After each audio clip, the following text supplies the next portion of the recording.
Hello, everyone. This is Mary, and welcome to the Retro Rewatch podcast, a podcast all about movies and television.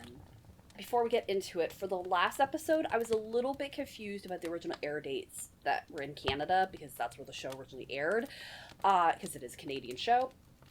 For Tale of the Twisted Claw, which was the pilot episode, on Instagram, the Nostalgia Society, I will link them below. They posted footage from the episode of the original Midnight Society cast members, which was really cool to see. Ross Hall, who plays Gary, he was actually playing David in it. And the only other cast member I recognized from it was one of the girls from Tale of the Lonely Ghost, which I'll be talking about pretty soon. So yeah, again, I will link that below. It's really cool to see. And yeah, we'll just get right into this week's episode. So for this one, it opens in an amusement park. I'm a huge fan of amusement parks, fun houses, all that jazz. I'll watch anything with an amusement park. And I think it was La Ronde, which is Quebec Six Flags Park. I've never been to it. From Canada, from Ontario, but I very seldom would visit Quebec. So we ended up going to Canada's Wonderland all the way up until I was probably like a teenager or my 20s. I'd go there every summer, and yeah, so that was a lot of fun. I would love to have an amusement park like this in this episode near me, like a walking distance or a bike ride away like the kids in the episode do. But yeah, it's called Playland, which isn't obviously the real name of it. And Betty Ann is the one telling the story. She says it's the best. You know, everybody loves going there. It's a lot of fun. We see a spook house, which I don't know if I've ever heard it called a spook house in Canada before. I don't think anybody's called a fun house a spook house. I could be completely wrong. Throughout this entire thing in my notes, I put spook house, so I'm just going to refer to it as that. But it's a fun house, or a spook house, called Laughing in the Dark. And yeah, again, I don't remember if people called it a spook house when I was a kid, or even as an adult, it was always a fun house. So yeah. Inside, there are two girls. They're walking through it. You see them getting scared by a Frankenstein's monster with glowing red eyes. Then they see Dracula in a coffin. Then we see a headless body jiggling its own head. And then the girls come to a room with a bunch of different shaped doors with numbers on them. They pick door 6, and a huge-ass animatronic clown pops out with glowing red eyes, holding a money bag. It's chuckling, and the girls are freaked out, and they scream. And as a kid, I wasn't scared by this. I probably would have laughed or made some ass comment, like, even as young as, like, 4 or 5, I was watching Tales from the Crypt.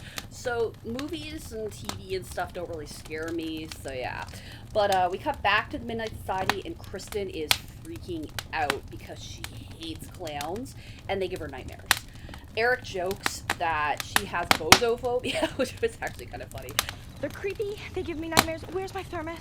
Oh, I heard of that. They call it bozophobia. Kiki jokes how they've finally found something wrong with Miss Perfect. And then Kristen sits back down. She doesn't want to act all scared towards, like, this group of people she's hanging out with. Tells Betty Ann to do her worst. Gary hands Betty Ann the magic dust pouch and tells her to start for real this time because, again, we just see an amusement park like we don't see the kids like we normally do. This only happens in a few episodes where we start outside of seeing the Midnight Society at the campfire. So this is one of those times. Submitted for the approval of the Midnight Society, I call this story The Tale of Laughing in the Dark. Then we cut back to Playland. It's a Friday night.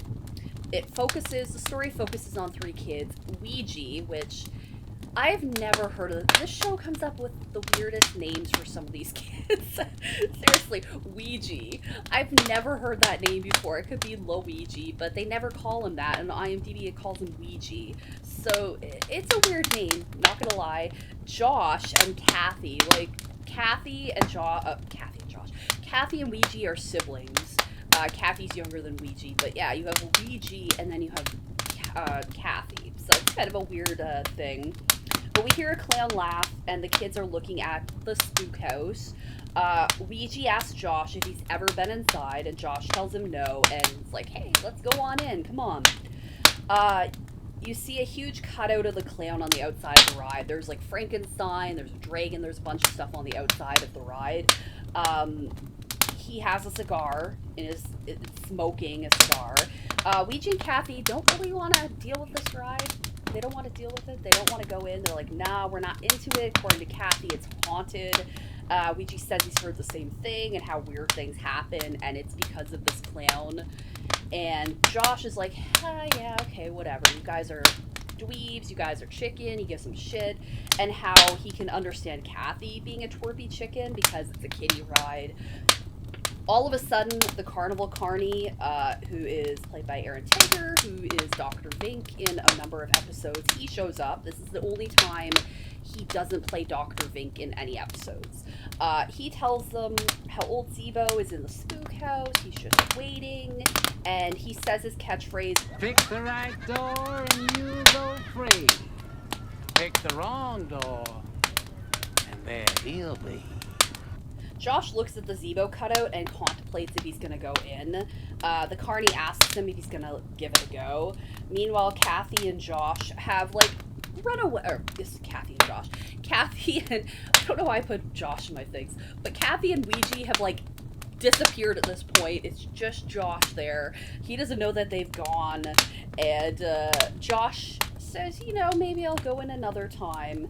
And he tells Josh, okay, suit yourself, and, you know, Zeebo is gonna be there, and he's always there. I'll be here.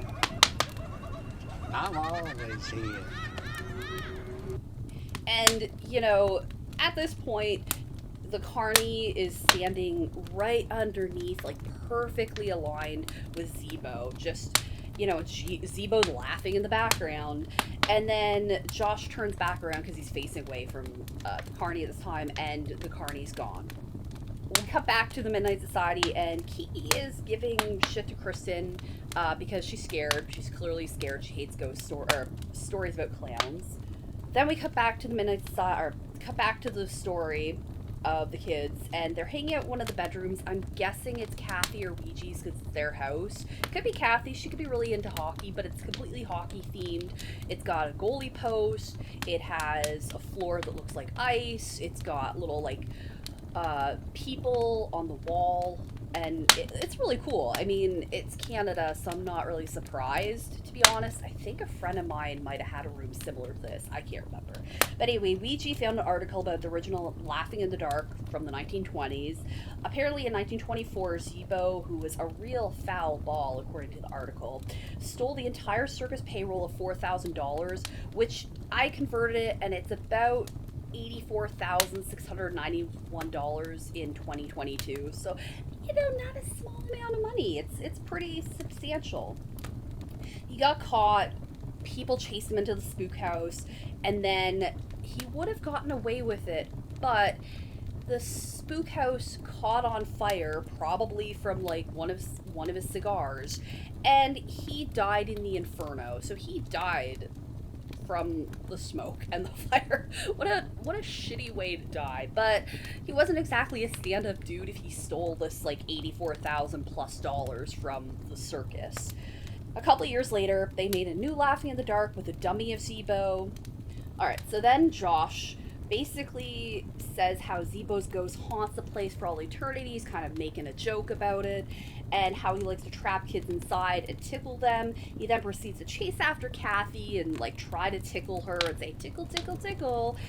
They run out to the front lawn, and Kathy just bops and just smacks Josh in the face with a trash can lid. Don't mess, or I'll bung you in the head. Ouija tells Josh to lighten up, and Josh calls them Phoebes for being afraid of Zeebo and the spook house, and they're just being huge babies. Ouija then bets Josh he can't go inside because, you know, he's so brave, and then they end up back at Plainland. Josh says he'll steal Zeebo's clown nose to prove he finished the spook house, and Ouija has to wear it to school for a week in front of all their friends. Josh goes up to the spook house, and you can tell he's freaked out. You know, he's one of those kids that's like, oh man, I'm not afraid, and then he's afraid. He just acts tough. The Carney just magically opens the door. He's inside, and he's like, hello there. Josh tells him he's gonna give it a go. And then we see some of the stuff we saw the girls from the beginning of the story see earlier, like Frankenstein's monster. Then he comes across some funhouse mirrors and tells himself to get a grip. Then he starts goofing around in front of them. You know, those mirrors that you see in a funhouse that you stand in front of and they make you either really short or really tall, really wide or really skinny, etc. And he's like goofing around saying how he's Zeebo. He's kind of moving from mirror to mirror, and all of a sudden he moves to a mirror and he sees this like creepy ass dude standing there that is dressed up as Zeebo, laughing creepily, smoking his cigar, mimicking Josh, and then, you know, he disappears. Zeebo, Zeebo. Hand over the dough. What do you think I am, some kind of clown? What do you think I am, some kind of clown? At this point, Kathy and Josh are outside. Kathy's saying how she's kind of concerned for Josh. Maybe they shouldn't have let him go in alone. And then Ouija's just like, nah, he deserves it. Josh says he knows it's the carny being Zeebo and he can't scare him. He walks past Dracula in his coffin and the headless body that we saw earlier. Then he comes across a dragon spitting out fire. This is like the worst, health hazard? Safety hazard. No, this place would be shut down. Why the hell is this here? This dragon isn't behind anything. It can come out and it's spitting fire. Josh is able to walk by it and almost gets hit with fire. This would not be happening at this place would be shut down. I'm sorry, this is not a safe ride or attraction for kids to be going on, or adults if it has fire coming out of it and shooting out of its nostrils. Yeah, no, that's not a safe thing, but okay, Canada. Then Josh comes across a room with red arrows pointing in all directions, and it seems like a dead end, but then he can smell cigar smoke, and he backs into one wall, and it spins him into this other room with the numbered doors. The carny voices over that if Josh picks the right door, he can leave, but if he chooses the wrong door, Zeebo will show up. Josh first picks number 5, which has bars and a moving skull behind it. He then picks door 4, which is the exit. It has some like applause and a finger pointing like, oh, this is the exit. Josh is gonna leave, but then he remembers, oh shit, there's a bet. I have to find the nose. So, you know, he's dead meat if he doesn't find it. He picks door 6, and then there's Zeebo. He calls himself an idiot because he is scared at this point. He is creeped out at this entire situation. He quickly grabs the nose. It makes like this squeaky noise, and then he starts taunting Zeebo with it, saying like, ah ha ha, I got your nose. Thanks, guy. You just made me a hero. I'm the guy who beat Zeebo. Hope you can still smell your stinky cigars without your nose. When he leaves out door 4, smoke and a glowing light are coming out from under the door. Back at the Midnight Society, Eric says he has a cramp, and Kristen grabs him and says, oh no, you're not leaving, dude. Kiki tells Kristen to give it up because she's scared, and Kristen says she's fine. After Josh steals Zeebo's nose, he is super cocky at this point. He was kind of a dick before, but now he's like really a dick. Ouija is wearing the nose, and Josh tells him he's gonna get it mounted like a trophy and then get it engraved with the kid that beat Zeebo, because he's just so proud of himself for doing this. Nobody else has done it. I'm gonna get it mounted like a trophy. Oh, please? The kid who beat Zeebo. Josh tells Ouija and Kathy how he wasn't scared and the spook house is for kids. They were chickens for not doing it. And he's like, he's the best because it has fake dummies, bogus sound effects, and rubs it in Ouija's face that it might have been scary for him because he's a chicken. At that point, Ouija's just pissed. He takes the nose off, throws it to the side of the house, saying how Josh is okay, you're the hero, and I'm a loser. Josh goes to get the nose, saying how Ouija looks much better with it on, and then Kathy calls Josh a snot, and then they head back into their house. Josh looks for the nose around the side of the house, and then he smells cigars. This mystical carnival music plays, which I'll probably include.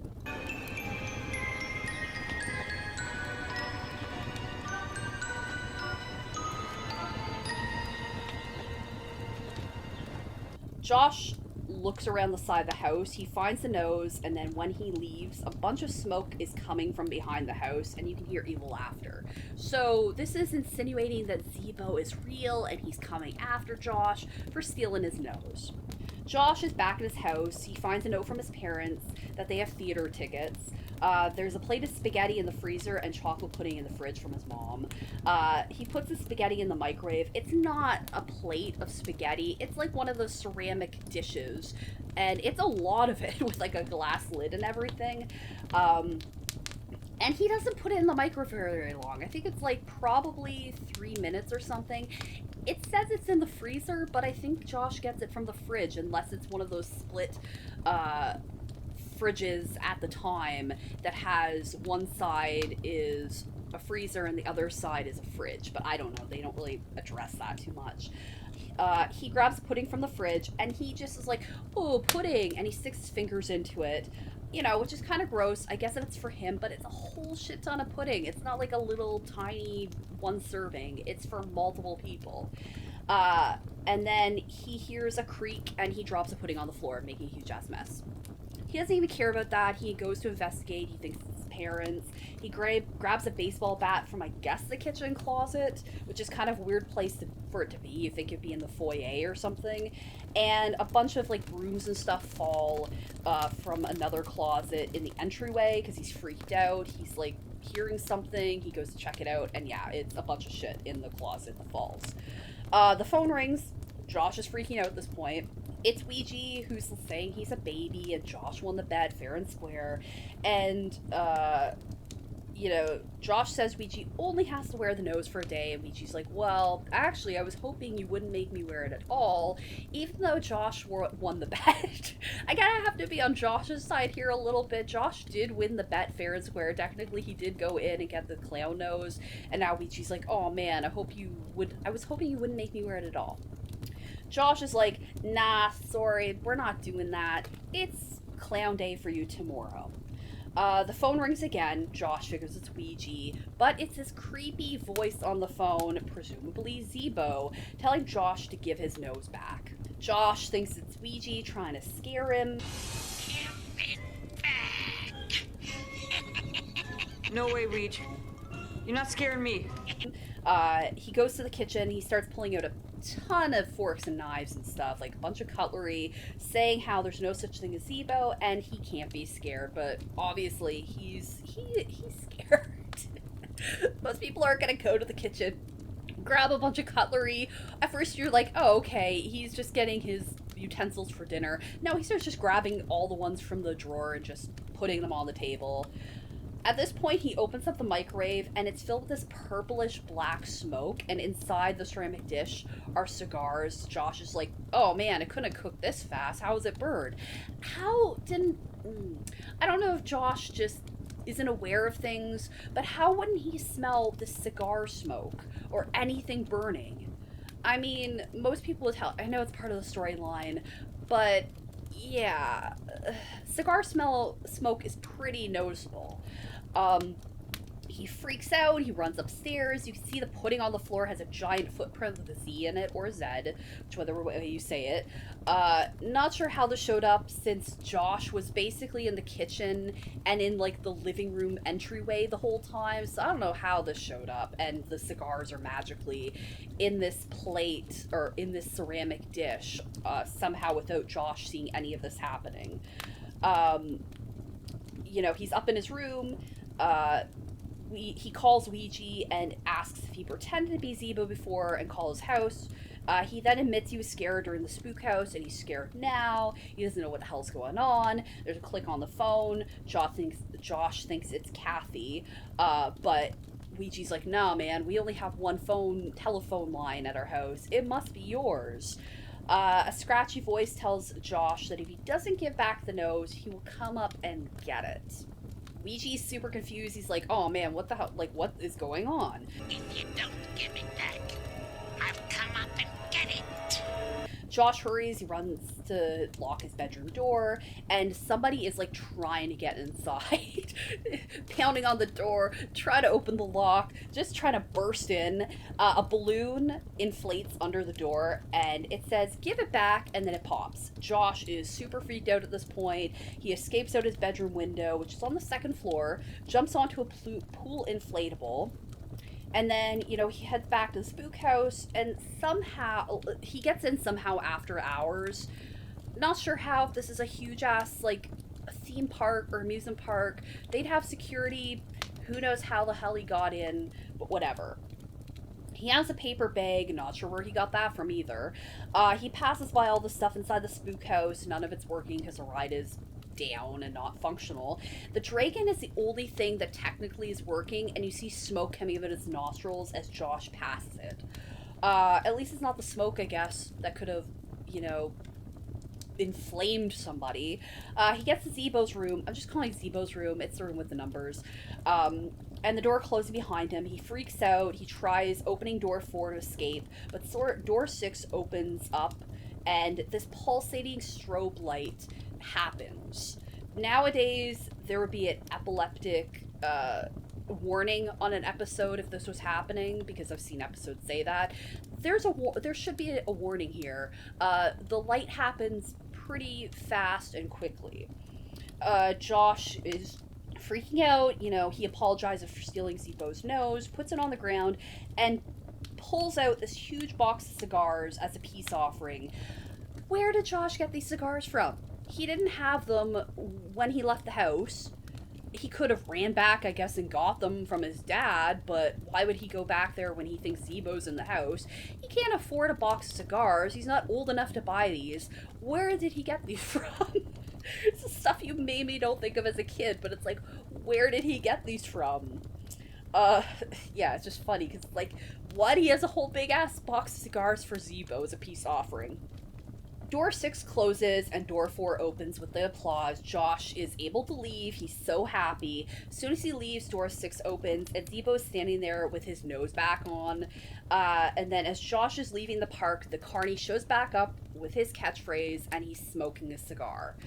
So it's pretty much insinuating that the carny is the ghost of Zeebo, which, I mean, it makes a lot of references to that throughout the whole episode, so I'm really not surprised. I think Aaron Tager is even credited as playing Zeebo in the episode on IMDb, but I could be wrong about that.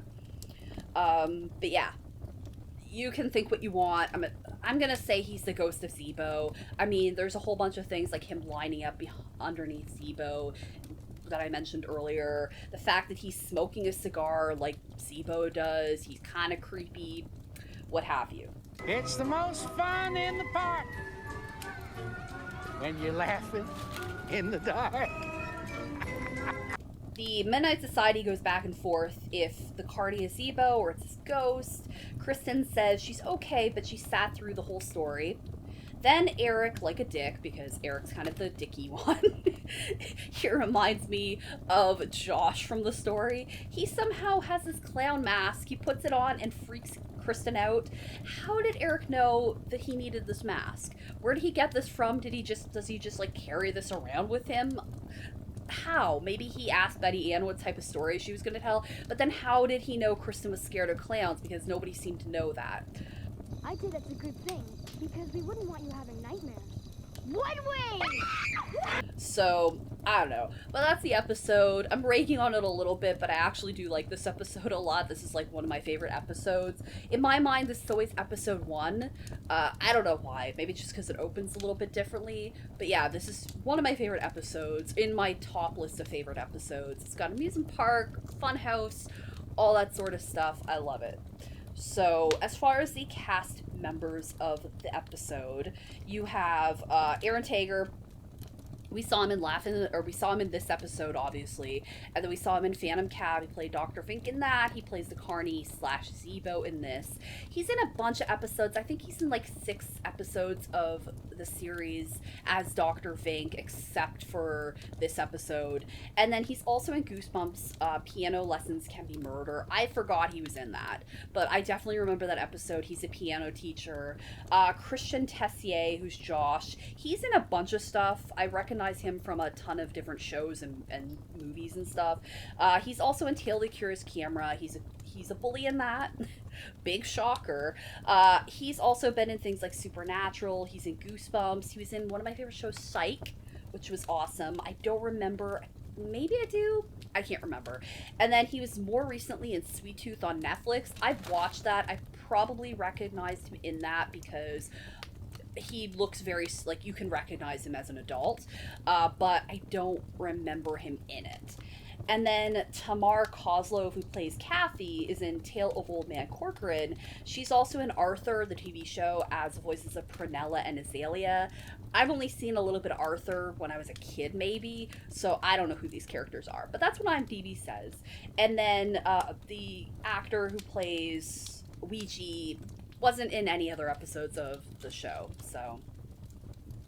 But yeah, that's about it. I did also create an email for the podcast, which is haberdasherypodcast@gmail.com. I will link that below. If you want to leave any comments, send anything to that, feel free. If you want to send feedback about the show, if you like it, whatever. Or you can leave a comment on the video below. If you like the episode, if you like how I'm doing these things, feel free to leave a like. I'd really appreciate it if you enjoyed the episode. And that's about it. So yeah, I do like this episode. I give it 2 thumbs up. It's a fun time. Love amusement parks. Love all that stuff. So definitely a huge fan of this episode. And I always have memories of it, so that's always a good sign. This has been Mary, and thank you for tuning into this week's episode of the Retro Rewatch Podcast. I'll talk to you later. Bye, everyone.